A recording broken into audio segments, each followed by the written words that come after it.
ऊर्जा सङ्कट र ऊर्जा संरक्षण। पहिला त ऊर्जा भनेको के हो? ऊर्जा भनेको शक्ति र शक्तिको स्रोतलाई ऊर्जा भन्छौँ हामी। शक्ति ऊर्जा भनेको के रे? शक्ति र शक्तिको स्रोतलाई ऊर्जा भनिन्छ। कुनै काम गर्ने बल वा सामर्थ्य नै के हो? ऊर्जा हो। कार्य सम्पादनको अनिवार्य तत्व हो। एक किसिमको शक्ति र शक्तिको आधार हो ऊर्जा। ऊर्जा भनेको काम गर्ने शक्ति हो। यस्तो शक्ति हो जसको प्रयोग अनेक शक्तिमा बदल्ने गरिन्छ। ताप, प्रकाश, ध्वनि आदि शक्तिहरू छन्। अब ऊर्जाको प्रकार हेर्ने हो भने नवीकरणीय ऊर्जा हुन्छ र अनवीकरणीय ऊर्जा हुन्छ। नवीकरणीय ऊर्जामा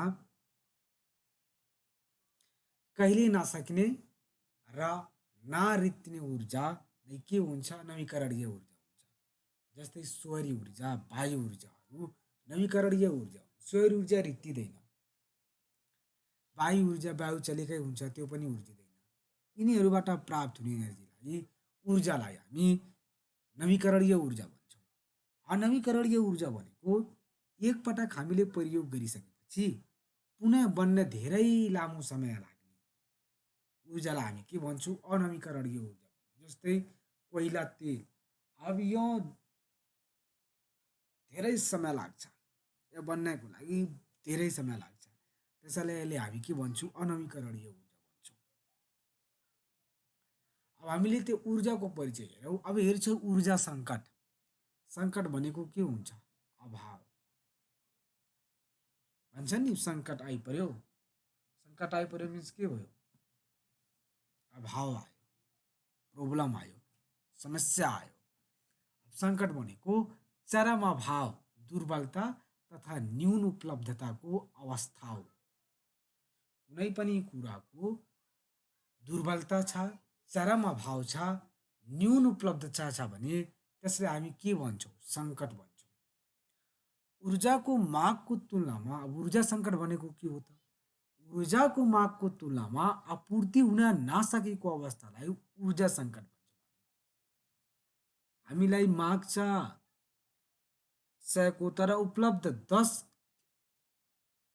भइरहेछ भने त्यो ऊर्जा सङ्कट हो।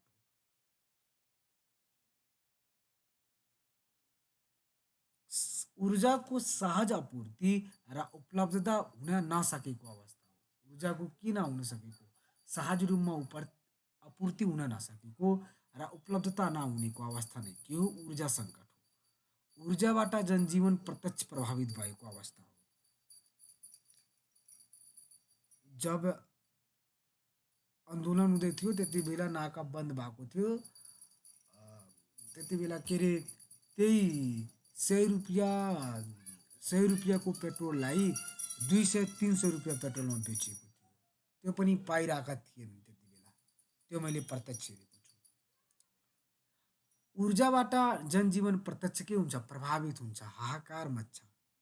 भएको ग्यास रित्यो भने के हुन्छ? खाना पकाउन पाउँदैन। पेट्रोल सक्यो भने गाडी चल्दैन। डिजल सक्यो भने बसहरू चल्दैन। त्योबाट के हुन्छ? त्यो प्रत्यक्ष जनजीवन एकदम प्रभावित हुन्छ। मुख्यतः ऊर्जाको माग र आपूर्तिको असन्तुलित परिस्थिति नै के हो? ऊर्जा सङ्कट हो। राजनीतिक, आर्थिक, मानवीय सङ्कट जस्तै आर्थिक सङ्कट हुन्छ, राजनीतिक सङ्कट हुन्छ, मानवीय सङ्कट हुन्छ, त्यस्तै यो पनि एउटा ऊर्जा पनि एउटा सङ्कट हो, नयाँ आयाम हो। नेपालले 2075 पौष 9 र 2067 चैत 9 गते गरी 2 पटक ऊर्जा सङ्कटको घोषणा गरेको थियो कि 2 पटक गरेको छ। 65 मा गरेको थियो र 67 मा गरेको थियो।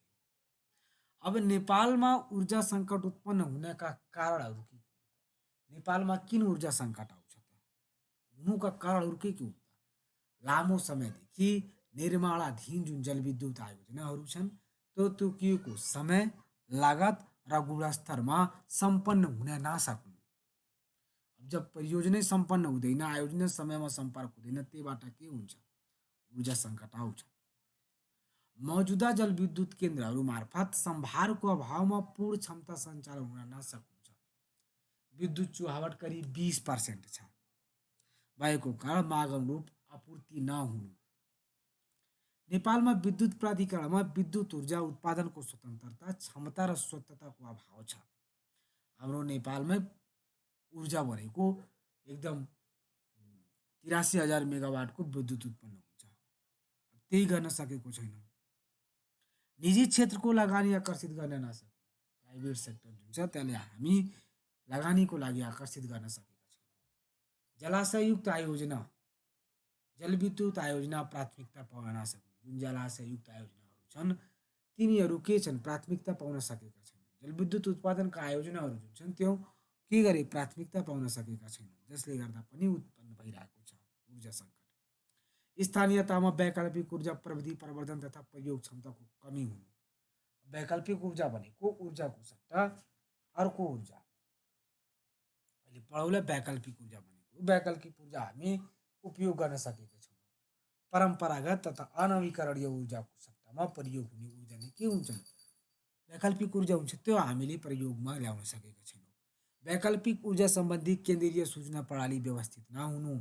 ग्रामीण विद्युतीकरणले गति लिन सक्नु। ग्रामीणमा जुन विद्युतीकरण छ त्यो गति लिन सकेको छैन। कतिपय ठाउँमा पोल पुगेको छैन, पोल गाडिएको छ भने, पोल पुगेको छ भने तार बाँधिएको छैन। यी सबै कारणहरूले गर्दा नेपालमा ऊर्जा सङ्कट उत्पन्न हुने गरेका छन्।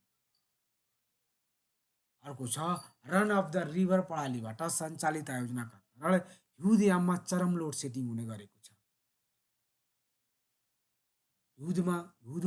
हिउँदको बेला पानी नदीमा आउँदैन, जसले गर्दा जुन विद्युत उत्पादन हुँदैन र लोड सेडिङ हुने गर्छ। वैकल्पिक ऊर्जाका स्रोतहरू जस्तै के हुन्छन्? वायु ऊर्जा, सौर ऊर्जा आदिमा सरकारी उदासीनता कायम रहनु। प्राथमिकता पाएको छैन। वैकल्पिक ऊर्जा प्रवर्धन केन्द्रको क्रियाशीलतामा कमी छ।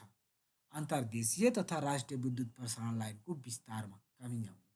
यी सबै नेपालमा ऊर्जा सङ्कट उत्पन्न हुनका कारण।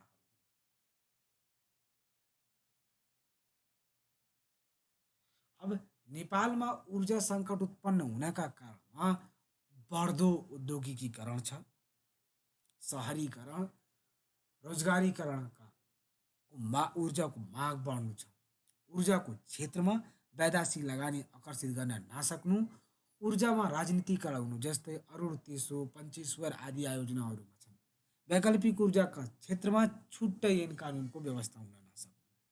यी सबै नेपालमा ऊर्जा सङ्कटका कारणहरू थिए भने नेपालमा ऊर्जा सङ्कट समाधानका उपायहरू के के? ऊर्जा सङ्कटलाई हामी कसरी समाधान गर्ने? त्यसको उपायहरू के हुन् त?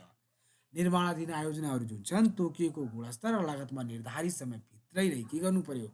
सम्पन्न गर्नु पर्यो गर्ने। आयोजना सञ्चालनका लागि विभिन्न सरोकारवाला निकायहरू बिचको अन्तर्सम्बन्ध कायम गर्ने। जलाशययुक्त आयोजनाहरूको विकासलाई प्राथमिकताका साथ अगाडि बढाउने। स्वदेशी लगानीलाई प्राथमिकता दिँदै विदेशी लगानीलाई आकर्षित गर्ने। वैकल्पिक ऊर्जाको विकास र विस्तारका लागि छुट्टै कानुनी व्यवस्था गर्ने। विभिन्न उपायहरू छन् जसले हामी ऊर्जा सङ्कटलाई समाधान गर्न सक्छौँ। अर्को उपाय भनेको के हुन सक्छ? राष्ट्रिय तथा अन्तर्देशीय विद्युत प्रसारण लाइनको विस्तार र विकास गर्ने। विद्युत चुहावट नियन्त्रण गर्ने। लघु तथा साना जलविद्युत, सौर ऊर्जा, जैविक ऊर्जा तथा वायु ऊर्जा जस्ता वैकल्पिक ऊर्जाको के गर्ने? प्रवर्धन गर्ने। फोहोर मैलाबाट विद्युत उत्पादनको प्रविधिलाई प्रभावकारी रूपमा कार्यान्वयन गर्ने। यी सबै ऊर्जा सङ्कट समाधानका उपायहरू हुन्। अब ऊर्जा क्षमताको संरक्षण किन आवश्यकता छ? ऊर्जा संरक्षणको आवश्यकता किन छ त? यसको औचित्य के छ? महत्त्व के छ? उद्देश्य के हो त? ऊर्जाको माग र आपूर्ति बीच सन्तुलन कायम गर्ने, ऊर्जाको चुहावट रोक्ने, दिगो र भरपर्दो ऊर्जा आपूर्ति सुनिश्चित गर्ने, ऊर्जा सङ्कट निवारण गर्ने, ऊर्जाको नियमित आपूर्ति गर्ने, ऊर्जा आपूर्ति मार्फत विकासमा योगदान दिने, वातावरण संरक्षणमा योगदान दिने, औद्योगिकीकरणमा योगदान दिने।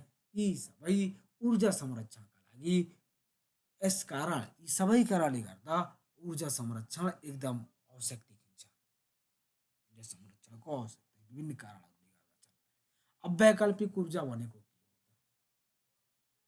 हामीले पढेको ऊर्जा सङ्कट र ऊर्जा संरक्षण। ऊर्जा संरक्षण किन आवश्यक छ त्यहाँ हामीले हेरेको। ऊर्जा संरक्षण किन त सबैलाई ऊर्जा आपूर्तिहरूलाई बीच आपूर्ति मिलाउने, ऊर्जा आपूर्ति मार्फत विकासमा योगदान दिने, वातावरण संरक्षणमा योगदान गर्ने, दिगो र बढ्दो आपूर्ति सुनिश्चित गर्नको लागि, औद्योगिकरणमा जोड दिनको लागि। अब त्यही ऊर्जा संरक्षण है हामी पढ्छौँ। यो वैकल्पिक ऊर्जा किन? ऊर्जा संरक्षणको एउटा राम्रो विकल्प भनेको ऊर्जा सङ्कटबाट मुक्ति पाउनको लागि एकदम राम्रो विकल्पको रूपमा हामी वैकल्पिक ऊर्जा हो, अल्टरनेट सोर्स अफ एनर्जी। वैकल्पिक ऊर्जा भनेको के हुन्छ? परम्परागत तथा अनवीकरणीय ऊर्जाको सट्टामा प्रयोग हुने ऊर्जा नै के हुन्? वैकल्पिक ऊर्जा हुन्। अब वैकल्पिक ऊर्जामा सौर शक्ति छ। असीमित शक्तिको भण्डार सूर्यबाट फाइदा लिने विकल्पको रूपमा सौर शक्तिलाई लिन्छ। हामीले जति पनि असीमित शक्ति छ सौर शक्ति, त्यसले हामी जति पनि उपयोग गर्न सक्छौँ। सुचारू भयो भने, सौर शक्ति सुचारू भयो भने जडान खर्च केही वर्षमै उठ्ने र बाँकी ऊर्जा खर्च बचत हुने देखिन्छ। यसमा ब्याट्री तथा अन्य उपकरणको विश्वसनीयता बढाउन जरुरी छ। जलविद्युत छ। जलविद्युत शक्ति भनेको के हो? विद्युतबाट उत्पादन हुने भएका छन्। बाढी नियन्त्रण र सिँचाइ सुविधालाई पनि जलविद्युतकै उत्पादन परियोजनासँग जोडेर हेर्न सकिन्छ। बगेर जाने पानीको सदुपयोगसँग सम्बन्धित हुने हुँदा नवीकरणीय ऊर्जा पनि हो। नवीकरणीय ऊर्जा जो भापराइज हुन्छ, जान्छ, बादल बढ्छ, फेरि पानी बढ्छ, त्यो चलिरहने प्रक्रिया हो। त्यसै गरी वायु शक्ति। वायु शक्ति भनेको टर्बाइन घुमाएर ऊर्जा निकालिन्छ।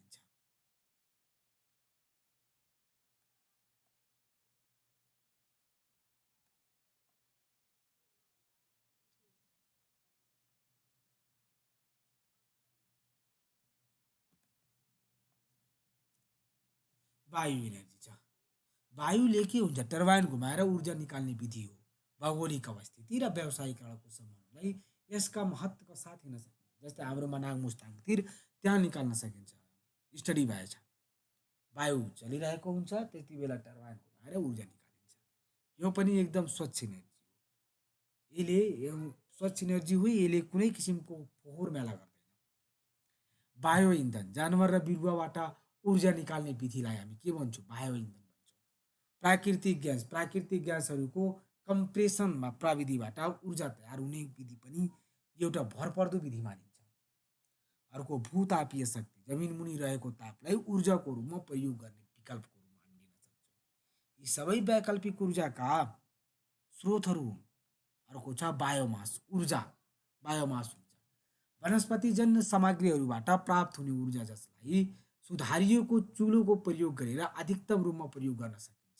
समुद्रिक ज्वार भाटा, समुद्रमा आउने लहर र ज्वार भाटा आउँदा हुने पानीको बहावट प्रयोग गरी टर्बाइन घुमाएर उत्पन्न हुने यो ऊर्जा पनि प्रयोग गर्न सकिन्छ। त्यसै हाइड्रोजन ग्यास, अन्य प्राकृतिक ग्यास भन्दा हाइड्रोजन के हुन्छ? फरक हुन्छ।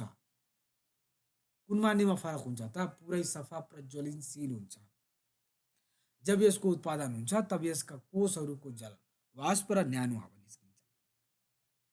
एउटै मात्र आलोचना भनेको यसको के छ? उत्पादनका लागि मूलतः प्राकृतिक ग्यास र जीवाश्म इन्धन नै प्रयोग हुने गर्छ। अरू भनेको हाइड्रोजन ग्यास एकदम राम्रो मानिन्छ। आणविक शक्ति, वैकल्पिक ऊर्जा स्रोतमा बढी पाइनेमा आणविक स्रोत पनि एउटा हो, एकदम प्रमुख। त्यसै गरी नेपालमा ऊर्जा संरक्षणका लागि भएका व्यवस्थाहरू के हुन्छ त? संविधानमा हेर्ने हो भने त्यसको प्रस्तावना भने दिगो विकासप्रतिको प्रतिबद्धता व्यक्त गरिएको छ। प्राकृतिक स्रोत साधनको संरक्षण, संवर्धन र दिगो उपयोग सम्बन्धी नीतिको व्यवस्था धारा 51 छ। नवीकरणीय ऊर्जाको उत्पादन र विकास गर्ने उल्लेख छ। सुपथ र सुलभ रूपमा भरपर्दो ऊर्जाको आपूर्ति सुनिश्चित गर्न भनिएको छ र ऊर्जाको समुचित उपयोग गर्ने उल्लेख गरिएको। यी सबै कुराहरू संविधानमै उल्लेख गरिएको छ। त्यसै गरी नीतिगत र संस्थागत कानुनी नीतिगत संस्थागत व्यवस्थाहरू हेर्ने हो भने नेपाल पेट्रोलियम ऐन 2040 लागू छ। नेपाल विद्युत प्राधिकरण ऐन 2040 छ। जल स्रोत ऐन 2049 छ। विद्युत ऐन 2049 छ। विद्युत चोरी नियन्त्रण ऐन 2058 छ। खानी तथा खनिज पदार्थ ऐन 2052 छ। विदेशी लगानी तथा प्रविधि हस्तान्तरण ऐन 2049 जारी छ। जलविद्युत विकास नीति 2058 जारी छ। वन नीति 2071 छ। राष्ट्रिय ऊर्जा सङ्कट निवारण तथा विद्युत विकास दशक सम्बन्धी अवधारणा पत्र 2072 मा कोशी गण्डकी र महाकाली सम्झौता भएको छ। सार्क फ्रेमवर्क एग्रिमेन्ट भएको, पावर ट्रेड एग्रिमेन्ट भएको, ऊर्जा मन्त्रालयहरू छ। जल तथा ऊर्जा आयोग छ। विज्ञान तथा प्रविधि मन्त्रालय छ। वन तथा भू संरक्षण मन्त्रालय छ। वैकल्पिक ऊर्जा प्रवर्धन केन्द्र छ। नेपाल विद्युत प्राधिकरण, नेपाल आयल निगम, विद्युत विकास विभाग, यी सबै भएका नेपालमा ऊर्जा संरक्षणका लागि भएका विभिन्न व्यवस्थाहरू छन्। संविधानमै छ, कानुनीगत छन्, नीतिगत छन्, संस्थागतहरू पनि थुप्रै व्यवस्थाहरू छन्। ल आजलाई यति।